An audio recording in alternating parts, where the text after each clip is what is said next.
está enfrentando. Tengo el placer de presentarles al presidente de la República Argentina, Javier Milei.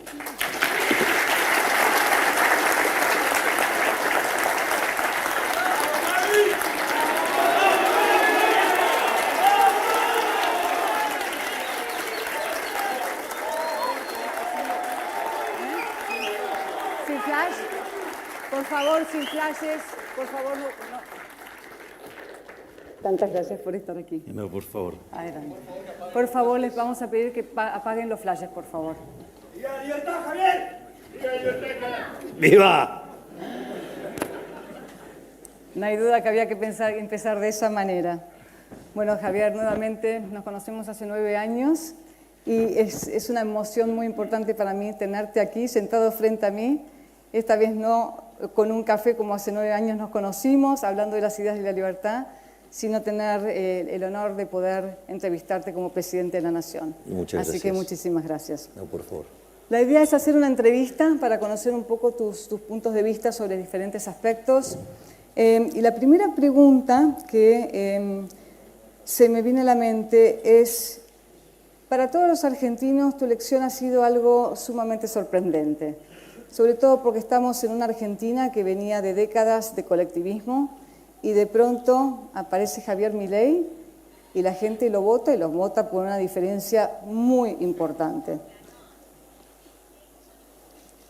¿Por qué considerás que tuviste este triunfo? Porque, digamos, hay dos visiones sobre este tema. Por un lado hay gente que dice, bueno, mucha gente lo votó a Javier Milei por una especie de asqueo hacia lo que se estaba viviendo en la Argentina, el tema de la corrupción, el tema de décadas de socialismo, el tema del estancamiento. Dijeron, no queremos más esto, entonces vamos por un cambio. Y otra gente dice, no es solamente eso, que la gente está votando en contra de, sino que la gente empezó a darse cuenta de la importancia de las ideas de la libertad y empezó a comprender lo que Javier Milei estaba queriendo decir. ¿Cuál es tu punto de vista sobre tu éxito? Bueno, ahí es interesante. Esto es un tema que con Santiago Caputo yo lo he hablado fuertemente, digamos. Les cuento que Santiago Caputo, junto a mi hermana, el jefe, son los arquitectos de este gran triunfo que ha deslumbrado al mundo. Y una de las cosas es la interpretación que hace el Círculo Rojo de lo que pasó en nuestro caso. O sea, nosotros seguimos sosteniendo que el Círculo Rojo sigue pensando en términos analógicos en la era digital y nosotros estamos cuánticos. O sea, entonces no logra entender lo que ha ocurrido. El Círculo Rojo tiene una forma de mirar la política y tiene un modelo. Sí. Entonces, cuando vos tenés un modelo, el modelo lo que hace frente a un determinado estímulo te da una predicción de lo que vos crees que va a pasar. En ese sentido, nosotros somos un error para el Círculo Rojo. O sea, para el Círculo Rojo, todo lo que hacemos nosotros, todo lo que viene de nosotros es un error. Y el Círculo Rojo, en lugar de tratar de internalizar que había un cambio de modelo, donde, si vos querés, el cambio estructural no solo era en la ordenada al origen, era en la pendiente, era en todo, digamos, tenías un modelo totalmente nuevo. Ellos se enojaban con la situación y lo trataban como un error. La verdad es que, y eso nosotros lo fuimos experimentando a lo largo de toda esta carrera en el plano político, porque yo recuerdo que, por ejemplo, cuando decidimos lanzarnos, lo primero que nos dijeron es que no íbamos a poder conseguir partido. Bueno, de hecho, de manera muy activa, el que era jefe de gobierno de la ciudad en aquel momento, salió a comprar partidos por todos lados para que nosotros no pudiéramos conseguir el sello para poder competir. A pesar de eso, nosotros pudimos conseguir tener el sello. De hecho, teníamos 3 partidos, teníamos el Partido Libertario en formación, que además ahí también pasaron muchas cosas, porque básicamente vos necesitas para tener un partido 4.000 firmas, y en general te suelen bochar 10 fichas, con lo cual, digamos, había que apuntar a tener más o menos 4.500 para que entraras, y nosotros llegamos a tener 8.000 fichas y aún así no nos voltearon el partido. Y sucede que las fichas aparecieron en otros partidos que se crearon muy rápidamente. Claro. Pero bueno, nada, eso para entender que hay muchos corruptos y muchos que se la jactan de honestos y están más sucios que una papa. Pero, digamos, y grandes traidores a la ciudad de la libertad. Y ahí una de las cosas que sucede es que no solo que conseguimos tener partido, entonces después nos decían que no íbamos a poder pasar las PASO. Después, cuando pasamos las PASO, nos dijeron que íbamos a perder contra el voto en blanco. Después nos dijeron que la izquierda nos iba a llenar la canasta. Y después decían que no había forma que nos llegáramos al 10%. Y al final, en la elección de la ciudad, terminamos sacando el 17% de los votos. Nos habíamos constituido en la tercera fuerza de la ciudad. Y eso abría unas perspectivas enormes. Y cuando llegamos con victoria a la Cámara, yo recuerdo el día que asumimos como diputados, un periodista del canal Diputados TV, una persona muy grosera, que también era periodista en A24, entonces me dijo, bueno, ¿qué pueden pretender si van a ser solamente dos en 257? Se los va a diluir el propio sistema, van a ser absolutamente intrascendentes, no van a estar en ninguna comisión, no van a ser parte de nada. Y yo le contesté ahí en ese momento con el libro, con el primer libro de Macabeos, ¿sí? Digamos, en el capítulo 3, versículo 19, que dice que la victoria en la batalla no depende de la cantidad de soldados, sino de las fuerzas que vienen del cielo. Y cuando llegó el momento de cobrar la primer dieta, en una genialidad de mi hermana, que dijo, vamos a sortearla, hicimos el sorteo, se habían anotado más de 1 millón de personas, y decidimos hacer ese sorteo en Mar del Plata, que lo hicimos en la escalera esa que está frente a Costa Galana, y en ese evento se estima que juntamos entre 10.000 y 15.000 personas, y ahí nos dimos cuenta que estábamos para otra cosa y decidimos embarcarnos en esta idea de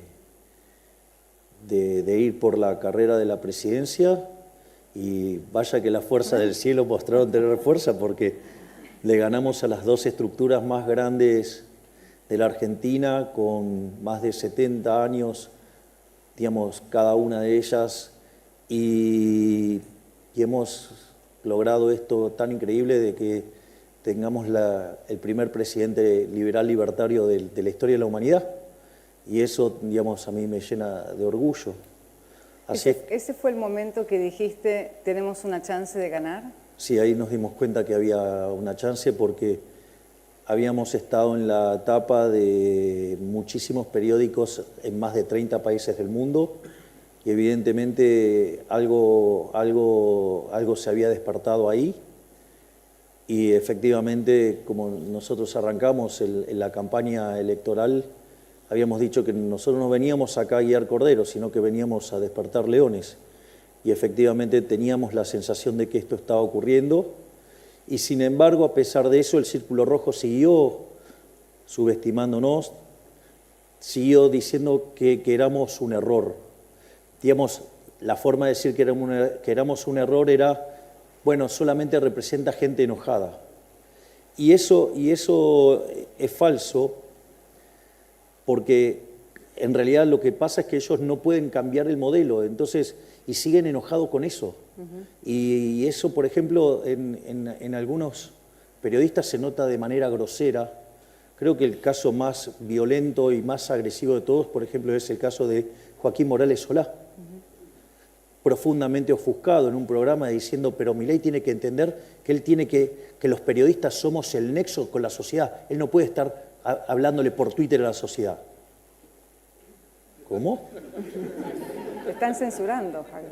Eso, claro, digo, entonces, bueno, el periodismo es muy violento, agrede mucho, y después cuando uno le contesta, después entonces, o sea, se victimizan y lloran censura.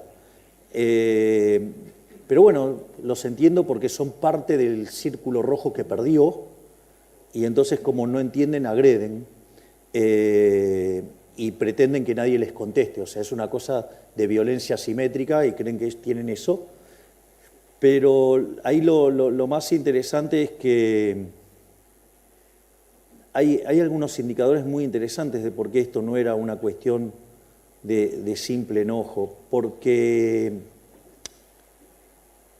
esto, por ejemplo, lo señaló varias veces nuestro máximo prócer de la libertad, el doctor Alberto Venegas Lynch, dijo, donde dice, cuando uno iba a las distintas...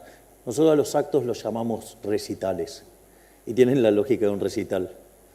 Digo, será porque, digamos, de chico me hubiera gustado ser como Mick Jagger.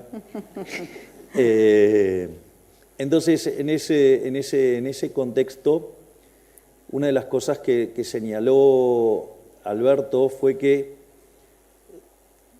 a diferencia de otros momentos, la gente estaba muy formada, y una de las cosas que vos te encontrabas es que iba gente con libros, había stands de libros que, digamos, ahí, digamos, jugaba un rol fundamental lo que ha hecho Rodolfo Distel y Patricia, su mujer, digamos, también es ir a todos los lugares y proveer de libros. Sí. Entonces, se estaba subestimando violentamente y porque tampoco entendieron cómo transcurre la comunicación. Hoy, digamos, la gente no se comunica esencialmente por televisión, ya sea de aire o de cable, digo, que están más los canales de política. Hoy la gente, en su gran mayoría, se informa vía las redes sociales. Entonces, digamos, que dinosaurios se enojen de cómo yo me comunico con la gente es porque no entienden la comunicación. O sea, yo no tengo la culpa que no lo entiendan. Y en ese sentido, también es muy importante destacar el rol que han tenido los jóvenes.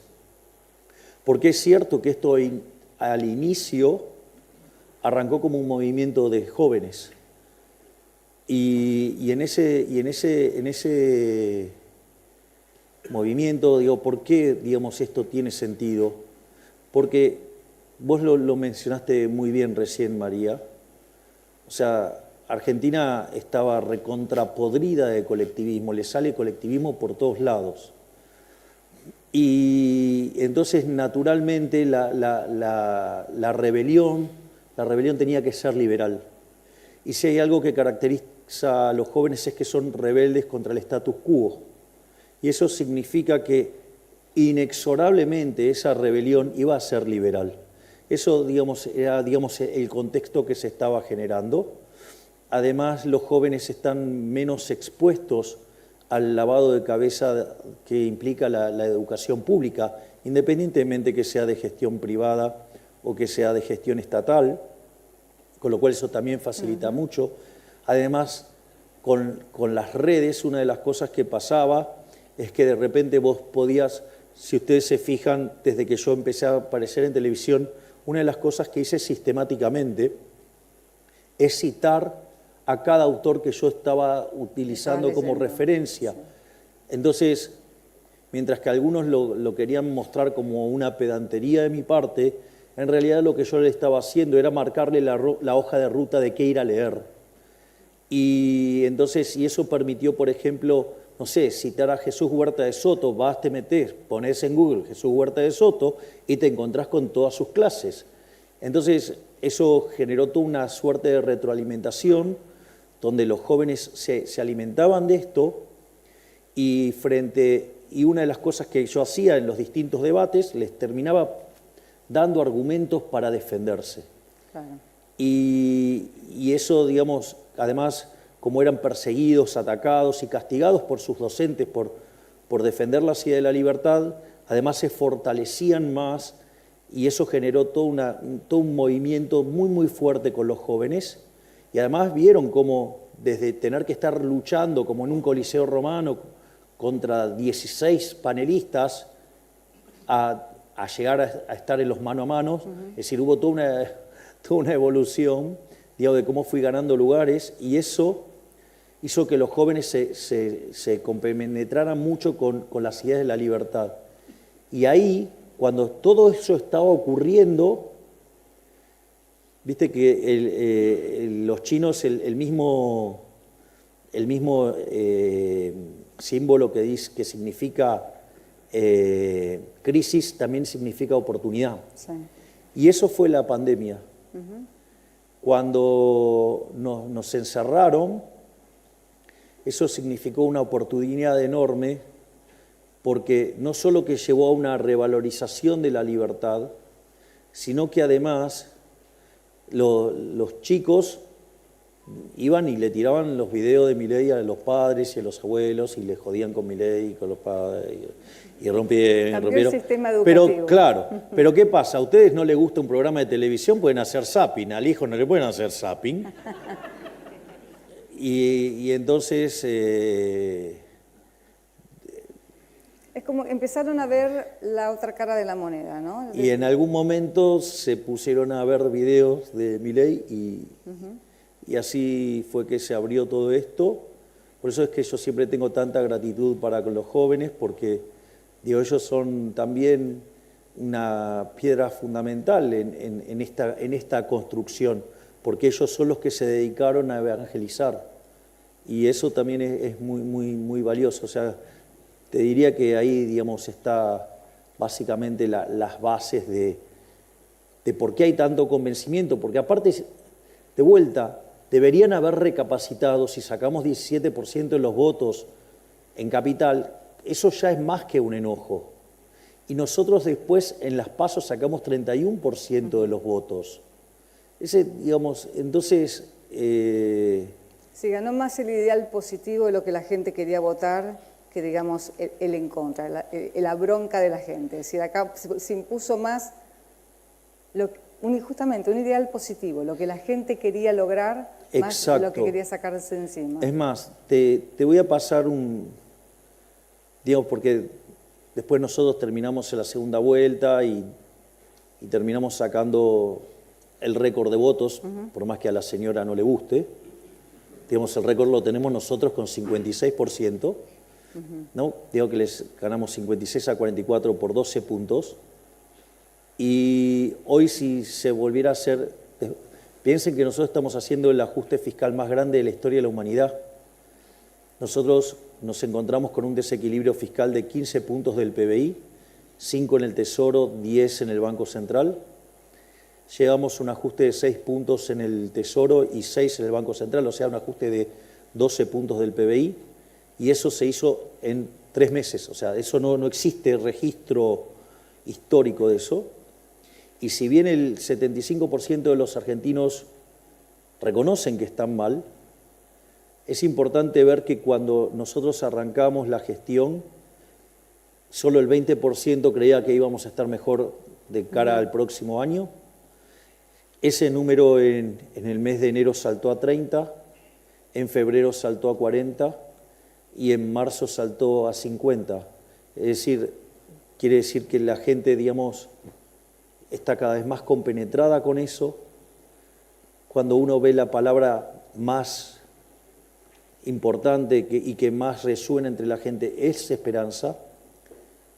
Hoy tengo la misma imagen de que cuando asumí, digamos que es siempre el momento de mejor imagen que tiene un político, y si hoy fuera el balotaje ganaríamos 58 a 42, es decir, hoy ya sacaríamos 16 puntos de diferencia, y si uno toma los votos en primera vuelta estaríamos en 48, y quien nos seguiría después es Cristina con 20, con lo cual ganaríamos además en primera vuelta, y no necesariamente esos 10 puntos que hay de diferencia entre la primera vuelta y la segunda no habría, pero si digamos, tendríamos que, digamos, esos 10 puntos de diferencia, lo más probable es que la mitad nos quedemos con esos puntos, Por lo tanto, hoy estaríamos sacando 53% de los votos, es decir, ganaríamos en primera vuelta, pero además con el 53% de los votos, y nuestro caudal de votos subió un 60%. Es decir, porque pasó de 30 a 48, ¿no? Entonces, en ese sentido, a veces es como que es bastante agresivo lo que hacen los medios de seguir tratándonos como un error o como gente enojada. Digo, deberían en algún momento hacer autocrítica y darse cuenta que se equivocaron y que tienen que cambiar el modelo y que en lugar de tratar de estar todo el tiempo basureándonos, tendrían que tratar de ser más respetuosos y tratar de entender qué es lo que le está pasando a la gente. Porque si la gente no entendiera cómo, digamos, o sea, va a aumentar mi popularidad en el medio del ajuste. Ahí te quiero preguntar algo, porque estamos haciendo un ajuste que obviamente la gente lo está sintiendo y sin embargo tu popularidad crece. ¿Cómo pensás que la gente, digamos, cuál es el mensaje que le diste a la gente por la cual dice, estamos ajustándonos, vamos a pasar un mal momento, pero aún así creemos que este es el mejor camino? ¿Cuál fue tu mensaje tan claro para que la gente diga, a pesar de la situación que estamos viviendo, todavía apoyamos a Javier Milei? Porque les dije la verdad. No están acostumbrados a que los políticos les digan la verdad.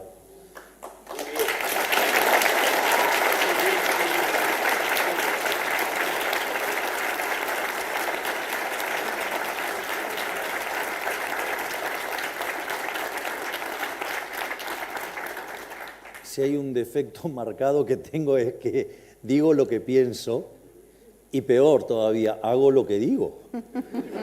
Entonces, es todo lo contrario al resto de los políticos. Claro. Entonces, ¿qué es lo que pasa? Nosotros habíamos hecho campaña diciendo que íbamos a ajustar. Es decir, y ganamos diciendo que íbamos a ajustar. Entonces, cuando yo tuve las primeras reuniones con el fondo, decía, bueno, está bien, esto lo dice en campaña. Después es, bueno, esto lo hice antes de asumir. Y cuando asumimos, nosotros en el discurso fuimos bien al hueso y probablemente el no hay plata, digamos, caló muy fuerte. Eso permitió internalizar la restricción de presupuesto, algo que los argentinos solían no hacer. Y decían, bueno, pero no lo van a hacer.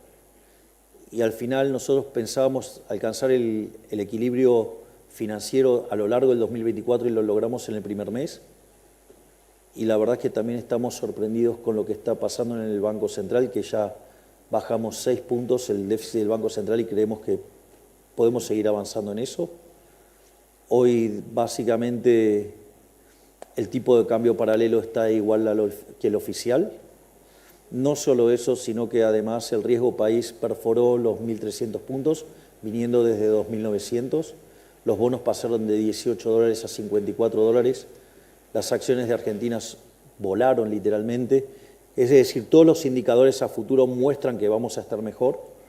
No solo eso, sino que además lo que tenemos es que los indicadores de actividad en lo que tiene que ver con el campo, lo que tiene que ver con oil and gas, o sea, con petróleo y gas, y lo que tiene que ver con minería, están dando muy fuertes, y al mismo tiempo la tasa de inflación también está cayendo más fuerte, está cayendo mucho más fuerte que lo que cayó durante la convertibilidad.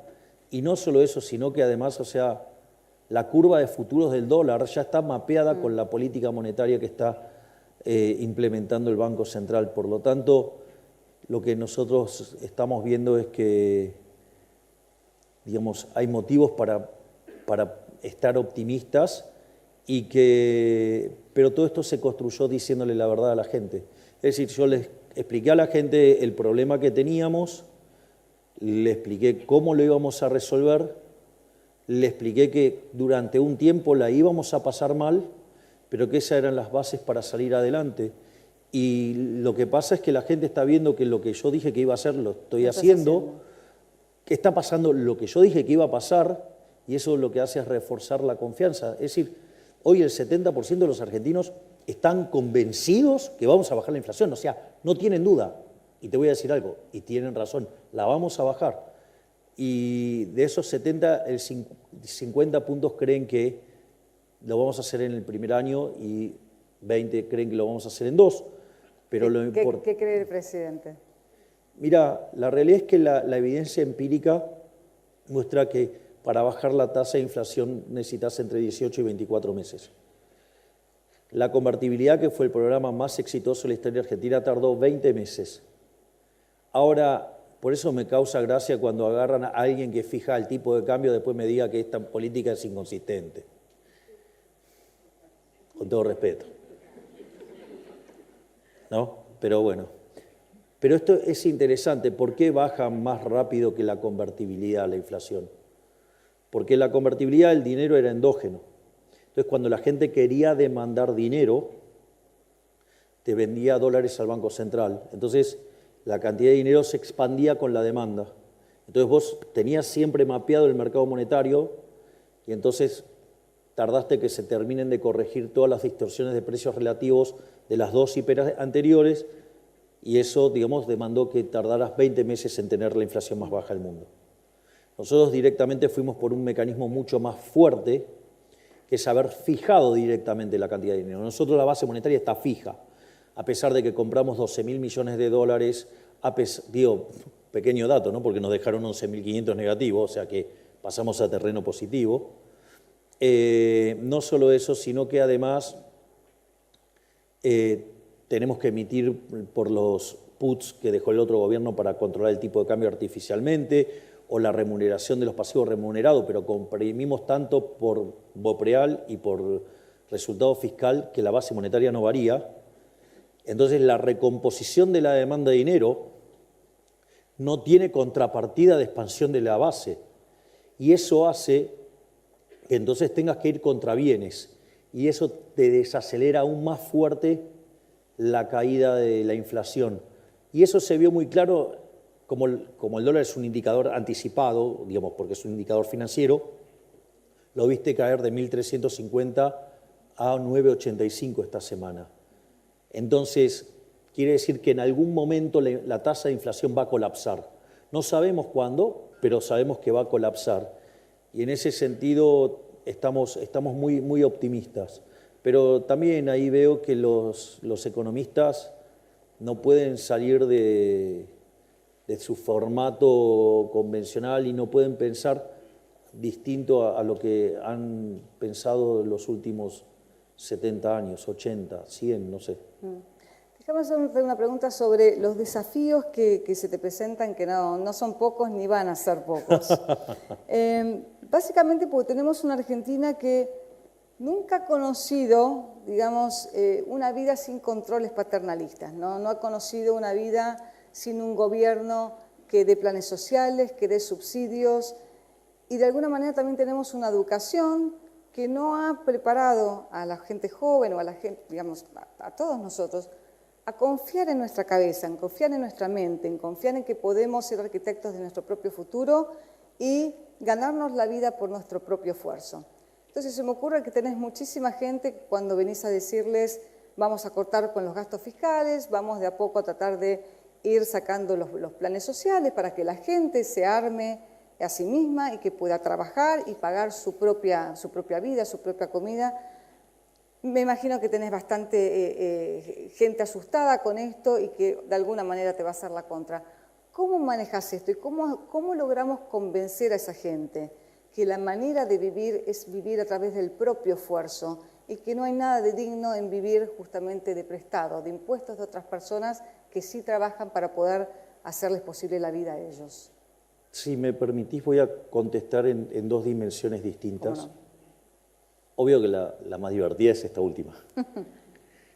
Pero, digamos, dado el lugar que ocupo, no es trivial omitir la otra. Primero, o sea, digamos, me voy a poner en los zapatos que ocupo, que es el del decision maker, ¿no? Digo, el tipo que está tomando decisiones. Cuando vos perseguís un objetivo, es decir, acá lo más importante es que vos tengas claro a dónde querés ir.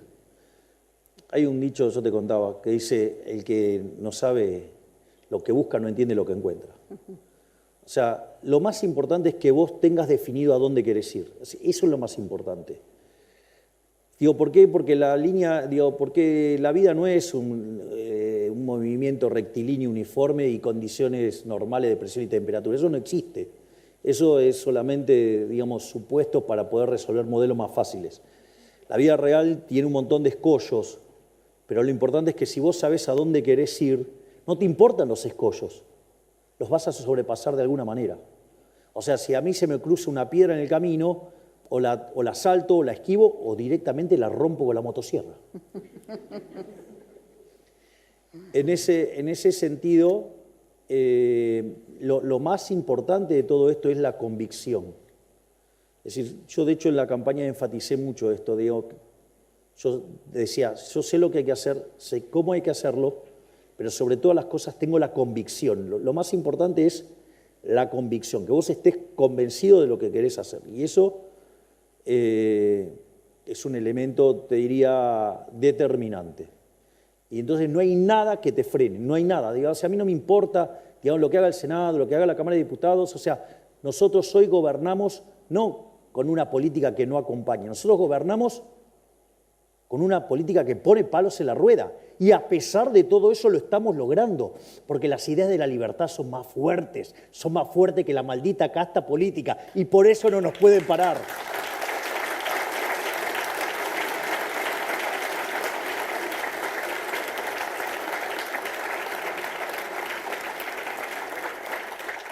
Entonces, eso es fundamental al momento que vos, digamos, estás pensando en cómo salir de esto.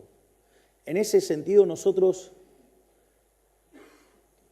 no nos quedamos en solo hacer el ajuste más grande de la historia.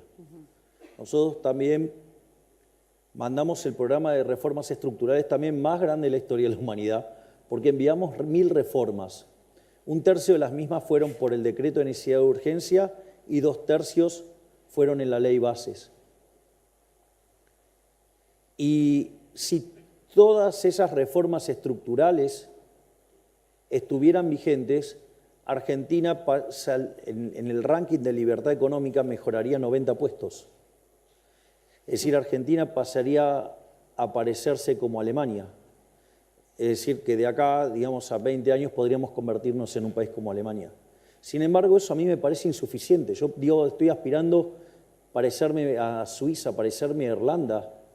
Es decir, ¿por qué Irlanda? Porque es el país con mayor libertad en el mundo y tiene un PIB per cápita 50% más alto que el de Estados Unidos. Ese es el norte. Es ahí a donde quiero ir. Y la verdad es que lo que haga la política no me importa.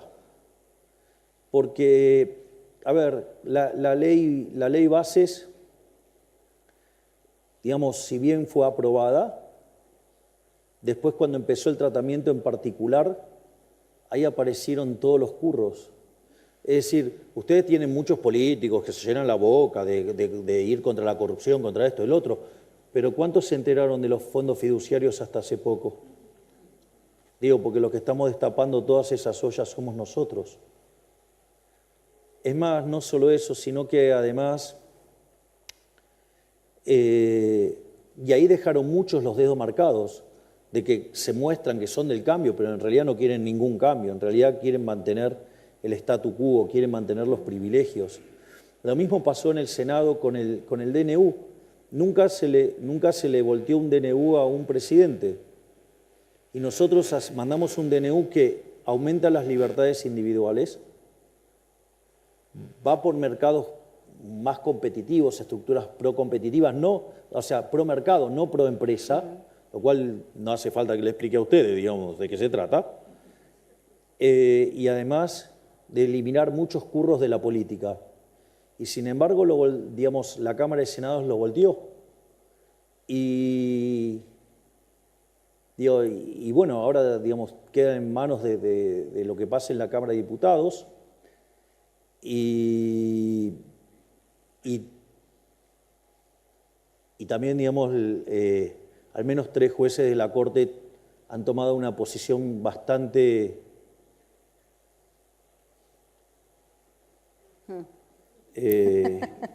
poco amigable, por decirlo de alguna manera, con el DNU. Y en ese sentido, lo más interesante es el rol del principio de revelación. En cada una de estas cosas a nosotros nos sirvió para dejarlos en evidencia. Ejemplo, el DNU se cayó en el Senado, pero hay un montón que dejaron los dedos marcados. Y además nosotros tenemos 7 senadores, conseguimos 25 votos, es un golazo. Y si además me sirvió para dejar en evidencia a un montón de delincuentes, es un golazo. Lo mismo pasó con la ley Bases. Es decir, y mientras tanto nosotros seguimos gobernando y avanzando a pesar de la política. Y estamos logrando todo lo que estamos logrando pese a la política. Así es que en ese sentido soy muy optimista. Y obviamente que todo esto, y es ahora digamos, la otra parte, que es la que probablemente es la más interesante, nosotros cuando estamos gobernando pensamos en 3 dimensiones. Y eso está bastante claro en muchas de nuestras acciones. Hay una línea de pensamiento que tiene que ver con la economía, obvio que tiene un peso muy fuerte porque es una cuestión de formación profesional. Igual, digamos, o sea, lejos de ser una víctima toto caputó, digamos, o sea, digamos, creo que me quiere sinceramente. No, porque es muy gracioso, un día le hacen una pregunta de Pablo y dice, lo último que querría hacer en mi vida es ser el ministro de Economía de Milei, porque digamos, un poco intenso el trabajo, pero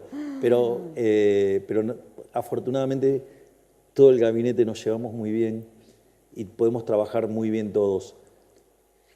Entonces hay una línea que tiene que ver con la economía, hay una línea que tiene que ver con la política y hay una línea que tiene que ver con la batalla cultural. Nosotros llamamos batalla filosófica, pero hablamos de lo mismo. Exactamente. Entonces, y todo tiene mucho que ver con destruir el Gramsci que nos armó el socialismo. Es decir, en ese sentido uno tiene que reconocer que el socialismo del siglo XXI fue muy exitoso. Después de la caída del muro, frente a tanta evidencia abrumadora del fracaso socialista, ellos se agruparon en lo que se llamó el Foro de San Pablo y ellos construyeron una estrategia. Básicamente se apalancaron fuertemente sobre las ideas de Gramsci y se metieron en los medios de comunicación, se metieron en la educación y además cooptaron la cultura y a partir de ahí empezaron a impregnar las ideas socialistas. Me gustaría hacerte una pregunta ahí, porque cuando vos tenés la evidencia frente a tu cara de que el socialismo no funciona, y tenemos demostraciones de esto en varias partes del mundo, ¿por qué considerás que aún se siguen aferrando a estas ideas? ¿Por qué no pueden decir, bueno, claramente esto no ha funcionado, ha generado miles de muertos a lo largo de la historia, ha dejado a la gente en la pobreza, ha dejado a gente en hambrunas, y sin embargo siguen insistiendo con este tipo de ideas? ¿Por qué pensás que esto ocurre? Porque es una enfermedad del alma peor que el peor de los cánceres. El socialismo es el peor de todos los cánceres y es peor aún porque es una enfermedad del alma. A ver, el socialismo cuando se lo aplicó de forma pura fue un fracaso en lo económico, en lo social, en lo cultural. Mataron a 150 millones de seres humanos. Es decir, hambriaron gente y mataron gente. O sea, son lo peor que ha pasado por la humanidad. Además, los peores dictadores siempre han sido de ellos. Y ahí hay algo muy interesante porque, a ver, Marx, esto lo cuenta el prócer Alberto Benes Galinchijo, dice, Marx no publica el segundo libro porque se había publicado el libro de Menger, Principios de Economía y Política, y digamos, y Menger destruye la teoría del valor trabajo, entonces, o sea, no tenía ningún sentido, digamos, continuar con el capital, porque, digamos, así se había resuelto el problema de la teoría del valor. No solo eso, sino que después Eugene von Fürstenberg escribe la conclusión del sistema marxiano y lo aniquila, literalmente lo aniquila, por lo tanto ya estaba refutado también desde la teoría económica. A pesar de eso, siguieron adelante con esa estúpida idea y cuando la implementaron hicieron un verdadero desastre. Entonces la pregunta es, frente a esa evidencia empírica, frente a haber sido derrotados en la teoría y haber sido derrotados en la evidencia, digo, ¿por qué? La pregunta es ¿por qué? Esto a mí me ayudó mucho, digamos, a entender también esta batalla filosófica, digo, cómo de tratar de llevarla hasta el límite, y ahí yo me encontré que el último escalón de esta pelea es la teoría del valor. Entonces, pero vos decís, ¿pero cómo? Si la teoría del valor trabajo fue refutada. Y ahí es donde te permite dar el salto siguiente. Porque ellos necesitan de la teoría del valor trabajo. Porque ellos necesitan abrazar la teoría de la explotación de Rothbertus, después perfeccionada por Marx en la plusvalía. Entonces, en ese contexto, la pregunta es, pero no funciona, ¿pero por qué entonces quedás abrazado a esto? Porque es lo que está detrás de la teoría de la explotación de Rothbertus y qué es lo que no pueden confesar. Porque confesarlo implicaría dejar de manifiesto que son seres despreciables. Porque lo que está detrás de esa teoría de la explotación es la envidia, el odio, el resentimiento, el trato desigual frente a la ley y, si es necesario, hasta el asesinato. Es decir, es el credo de los perdedores, de los mediocres, de los resentidos, de los eternamente derrotados, aun cuando ganen. Porque una persona que tiene todos esos valores, todo el mundo no le va a servir para ser feliz porque va a seguir siendo una basura. Y entonces no pueden salir de ese mundo, porque salir de ese mundo deberían admitir lo que son como seres humanos. Y a nadie va a estar orgulloso de decir que es una basura envidiosa o un resentido o todas esas cosas horribles que son los valores que están subyacentes en eso. Y eso es muy importante porque en el fondo esos valores morales son los que determinan después las instituciones. Y cuando vos abrazás ese conjunto de valores, las instituciones que tenés son inmundas y te hundís.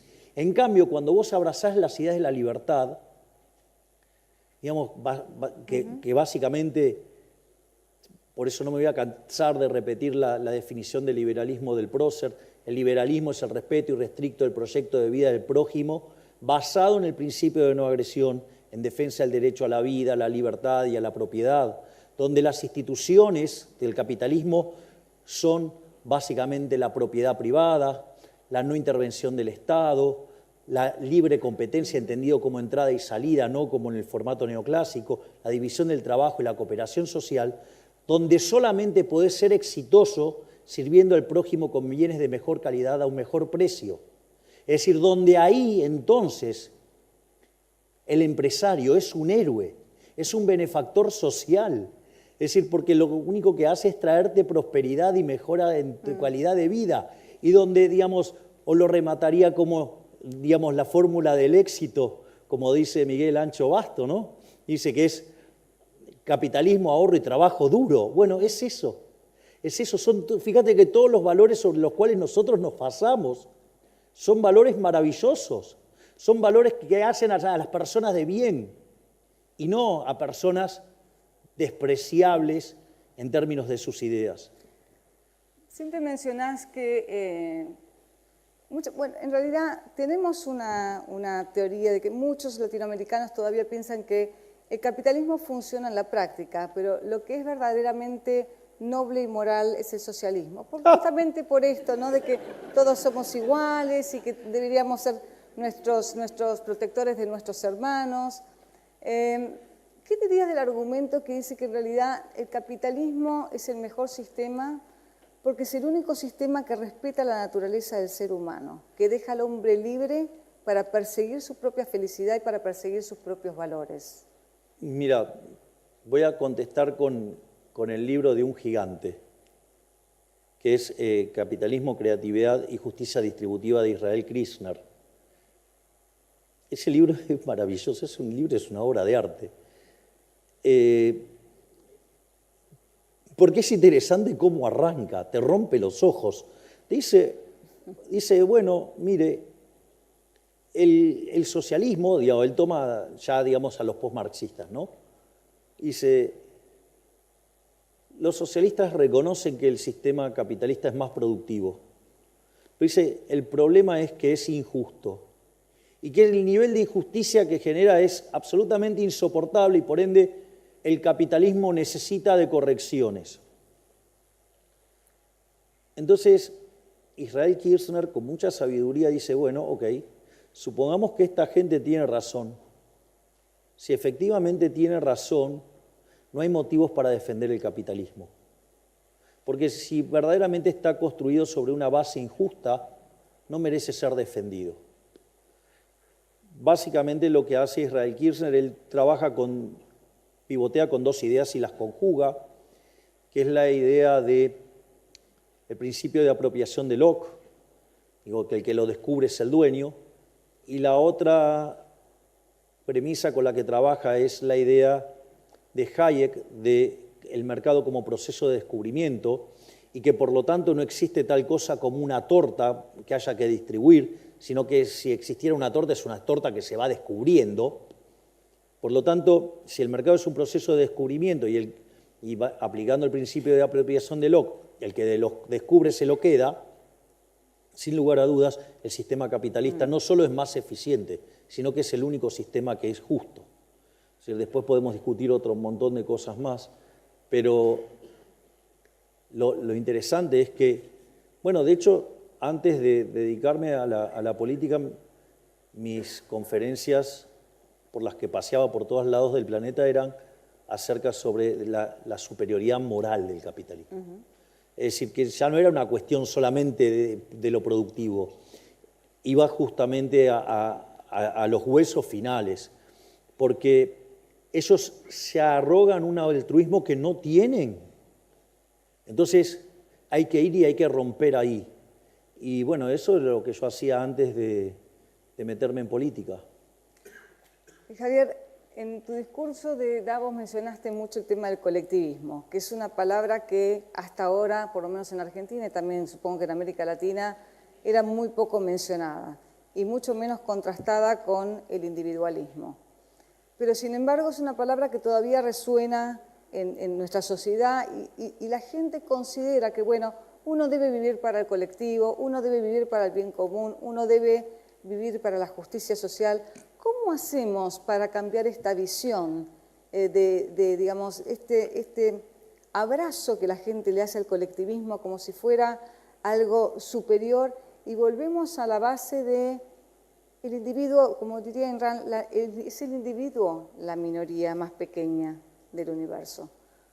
¿Cómo ves esta lucha? Porque hablas mucho en contra del colectivismo. Yo creo que esa... Si se trata de una enfermedad del alma,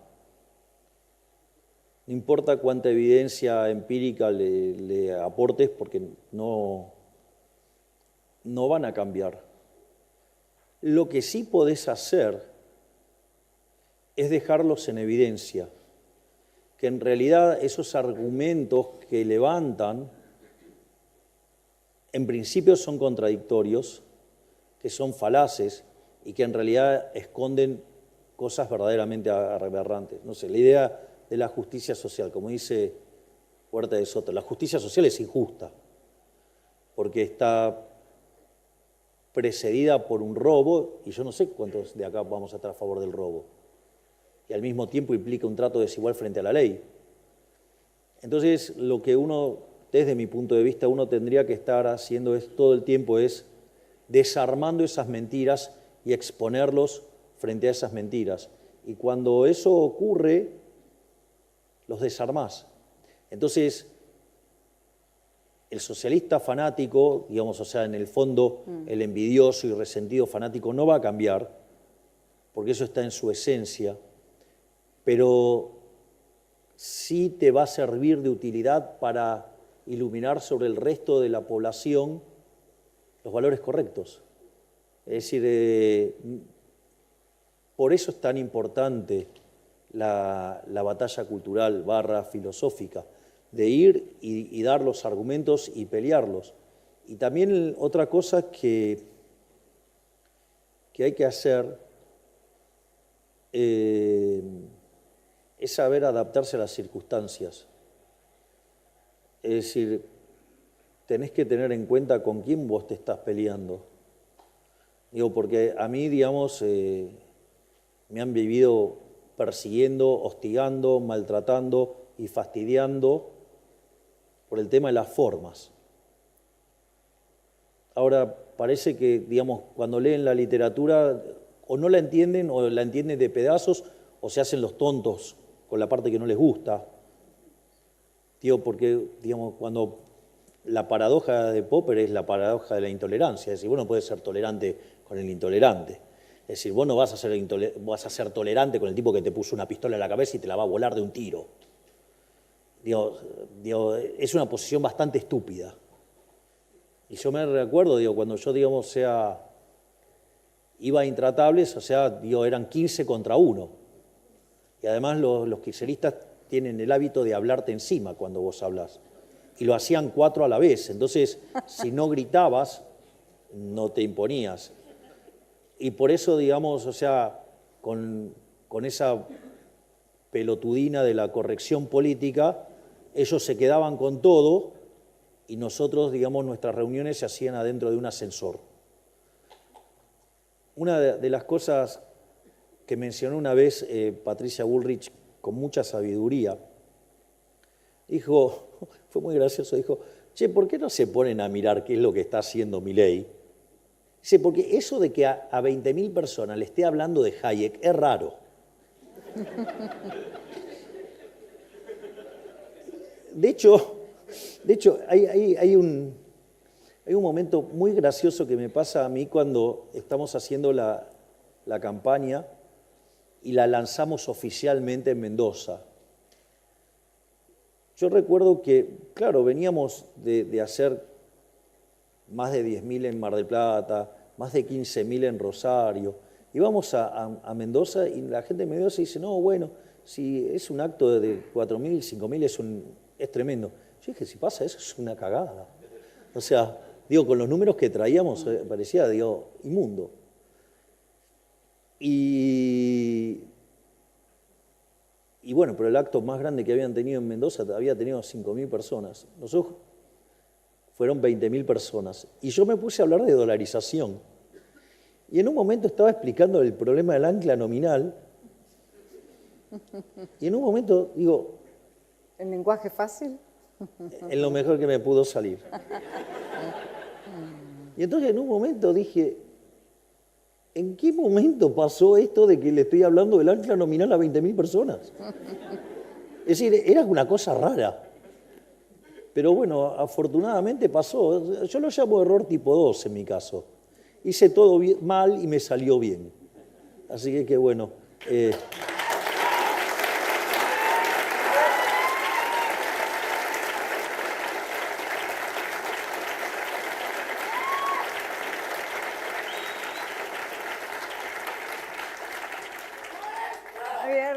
Javier, presidente, tengo muchas preguntas más, pero el tiempo nos corre, así que me gustaría terminar con una última pregunta. Porque tenemos muchos empresarios entre nosotros, es una conferencia que se llama El Motor del Mundo. Como sabrás, en la rebelión de Atlas, Ayn Rand menciona el motor del mundo como estos empresarios, como los hombres de mente, los creadores, los productores, que son los que verdaderamente generan la vida floreciente, entretenida, más larga que tenemos hoy respecto a lo que eran la vida de nuestros abuelos y antepasados. Y en Davos hiciste algo que personalmente no escuché a ningún presidente hacer antes, que es hablar de los empresarios como héroes. Y me gustaría que los empresarios que están aquí presentes, que les expliques por qué los consideras héroes, porque hiciste algo con mucho coraje que nunca nadie antes había hecho. Bueno, dije lo que pensaba. Los empresarios son benefactores sociales. Lo puedo hacer con un ejemplo. Cuando critican, no sé, a los monopolios. Y yo digo, como dice Mises, no te tenés que enojar con el único empresario que quedó. Enojate con los que no están si vos querés, pero digo, no justo con el que está. Entonces, yo siempre hago el caso, suponete que tengo 10 empresarios ofreciendo teléfonos celulares y aparece uno que vende un celular de mejor calidad a un mejor precio. Obviamente que los 9 restantes van a ir a la quiebra, pero ese que quedó te está mejorando tu calidad de vida. Ese tipo genera puestos de trabajo, te genera un bien de mejor calidad, un mejor precio, te permite ahorrar plata y te permite gastar en otras cosas. Tu nivel es un benefactor social, él, digamos, te está mejorando tu vida. Es decir, aparte es la idea de la mano invisible, digo, hasta podría odiarte, pero primero te tiene que tratar bien porque te tiene que vender su producto y segundo, además te arregla y te mejora tu vida. Entonces, en ese sentido, el empresario es un benefactor social, es un creador de riqueza, es el que, digamos, la teoría de la relatividad no la escribió un burócrata. Es decir, el celular, digamos, no lo inventó un burócrata, la lamparita no la inventó un burócrata. Yo siempre digo el tema de, por ejemplo, no sé, el día que Edison inventó la lamparita, y sí, los fabricantes de vela estaban recontra calientes, pero hoy, gracias a Edison, miren lo bien que estamos, ¿no? Entonces, y ese mundo lo han creado los empresarios, y hay algo más interesante, y es un mensaje que probablemente me guste más dar todavía. Si yo, quisiera hacer una representación estilizada de lo que es un empresario, el empresario podría decir que es alguien que compra barato y vende caro, ¿sí? Y resuelve todos los problemas que hay en el medio de esa operatoria. Pero compra barato y vende caro, ¿no? Entonces, cuanto mejor hace esto, mejor le va. ¿Hasta ahí vamos? Ahora, yo soy un consumidor. Y cuando voy a ofrecer mi trabajo, ¿a quién se lo voy a dar? ¿Al que me paga más o al que me paga menos? O sea, voy a tratar de vender lo más caro posible. Y cuando voy al supermercado voy a tratar de buscar aquel bien que me satisface lo más barato posible. Es decir, que estoy comprando barato y vendo caro. Es decir, en el fondo, todos somos empresarios, todos tenemos esa virtud. Y lo que hay que hacer es explotarla y llevarla al máximo. Hay que llevar eso al máximo. Y lo que tenemos que entender es que no necesitamos de nadie para hacer eso. Eso está en nuestro propio ADN. Nosotros podemos mejorar el mundo y modificarlo solos, sin la ayuda de ningún burócrata, que se cree, importante.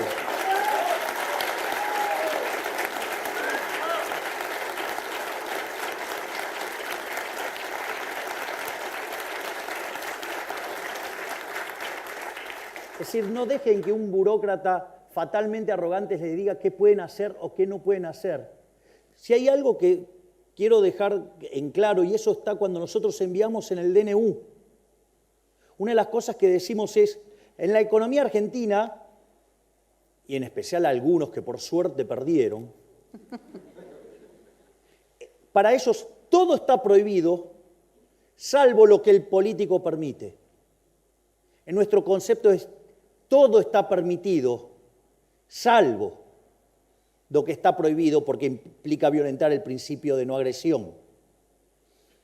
Es decir, y eso, hay una entrevista que me hizo Ale Fantino, al quien también siempre le estoy tan agradecido, como a Mauro Viale, que son los que me permitieron llegar a los medios masivos de comunicación y hacer...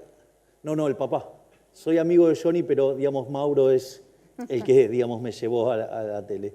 O sea, y lo adoro a Johnny porque es un excelente ser humano, es brillante, es un gran periodista, o sea, todo lo que hace lo hace bien. Ese chico es un fuera de serie.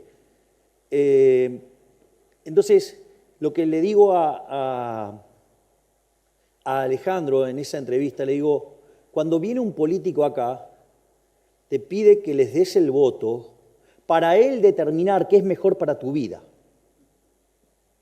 Y en realidad yo te pido el voto para devolverte a vos el poder sobre tu vida, para que vos seas el propio arquitecto de tu futuro. ¿Y saben qué? Lo estamos haciendo. Y por eso nos va a ir bien.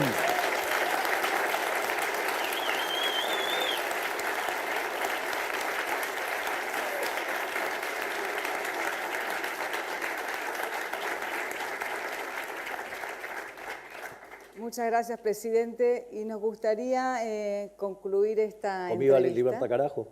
Todavía no. Te lo dejo para el final. Ah, bueno. Me gustaría concluir esta entrevista con algo que queremos regalarte en el día de hoy. Leíste La Rebelión de Atlas. Sabés que justamente La Rebelión de Atlas trata de los hombres emprendedores, los hombres de mente, los creativos, frente a los saqueadores.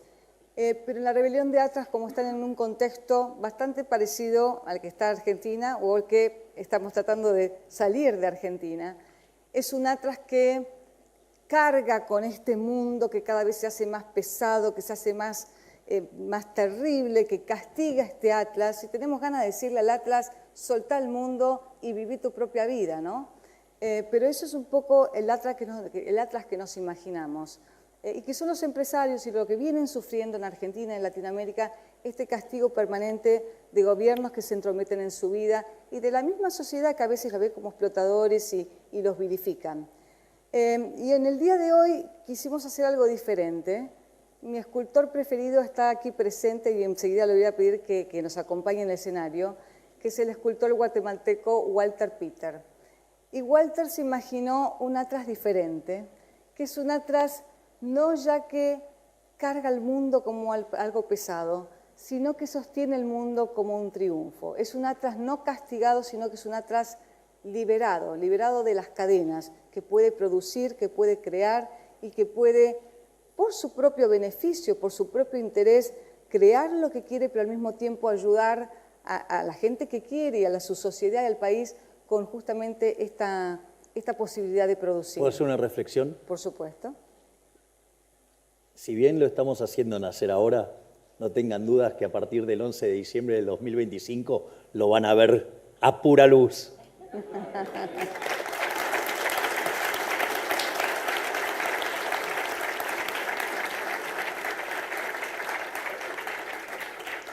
Entonces, como inspiración, queremos entregarte este Atlas Pilar del Mundo para que en estos 4 años, y ojalá sean más de gobierno, veas este Atlas y digas, mi misión es sacarle las cadenas a los empresarios para que con su productividad y con este ingenio que tienen puedan generar una mejor Argentina para todos nosotros y también para ellos mismos.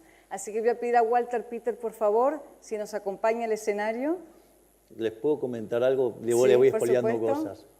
Nosotros hemos pasado, Walter, igual.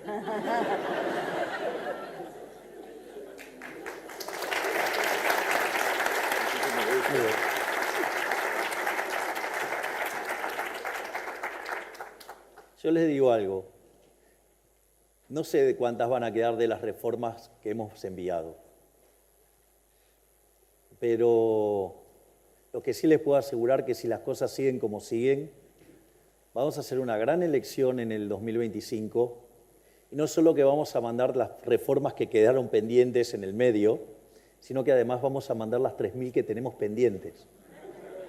O sea, con lo cual lo vamos a hacer brillar este Atlas como nunca y te voy a decir algo, lo voy a poner en mi mesa del despacho en Casa Rosada, en el centro.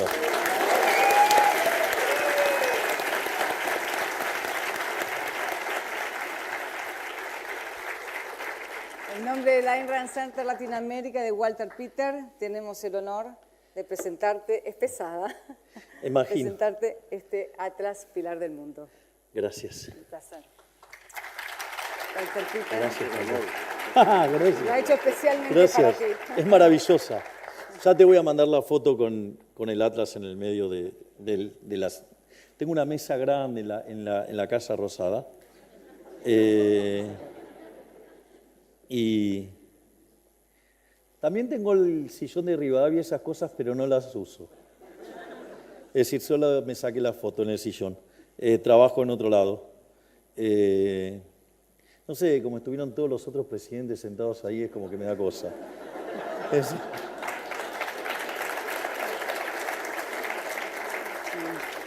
Así es que, nada, muchísimas gracias María, muchísimas gracias Walter, muchísimas gracias al Instituto, digo, gracias por tanto afecto, tanto reconocimiento, porque todas estas cosas son importantes. Porque sí, nosotros peleamos, pero el combustible espiritual garpa un montonazo, y lo único que les quiero dejar como reflexión es: no hagan cosas que sean funcionales a nuestros enemigos. Hay que entender que el poder es un juego de suma cero.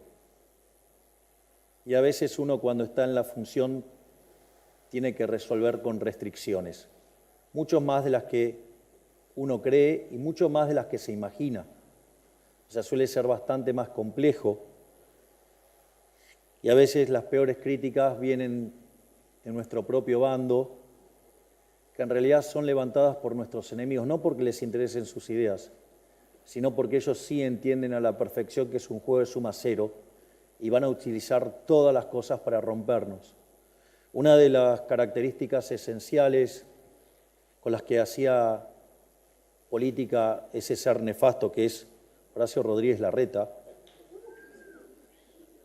que hoy la gente se dio cuenta y es el político con peor imagen de la Argentina, era, te buscaba amigos y te los hacía pasar al bando de él, con vaya a saber qué herramientas para convencerlo tan fuerte tenía, y esas personas venían y te pegaban, que era la mejor forma de destruir. Entonces, no les extrañe que nuestros enemigos recluten liberales, que se muestran como liberales, y lo único que hacen es atacar a los verdaderos liberales, porque lo que están haciendo es siguiendo otro negocio. Como decía, creo que era Stalin, decía, digamos, voy a ahorcar a los capitalistas con las propias cuerdas que les voy a comprar a ellos. O sea, con lo cual sepan entender que muchas decisiones que se toman están tomadas bajo muchas restricciones, muchas más de las que imaginamos, y que lo que importa es si caminamos hacia el norte correcto. Es decir, si entendemos eso y que el poder es un juego de suma cero, vamos a empezar a ser más pragmáticos, porque el gran problema es que si nosotros no nos ocupamos, ellos sí se meten y ellos sí están dispuestos a arruinarnos la vida. Así es que, digamos, todo este tipo de cosas también alimentan el alma para seguir adelante, en especial cuando aparecen los tirapiedras del Grupo Propio. Muchísimas gracias. Puedes decir viva la libertad, carajo. Sí, puedes decir viva la libertad, carajo, si querés. ¡Viva la libertad, carajo! ¡Viva! ¡Viva la libertad, carajo! ¡Viva! ¡Viva la libertad, carajo! Esto... Esa es una carta explicando el significado de... Este es el significado de la escultura. Bueno, muchísimas gracias, Javier. Un honor tenerte en esta conferencia, en esta Enrancón 2020.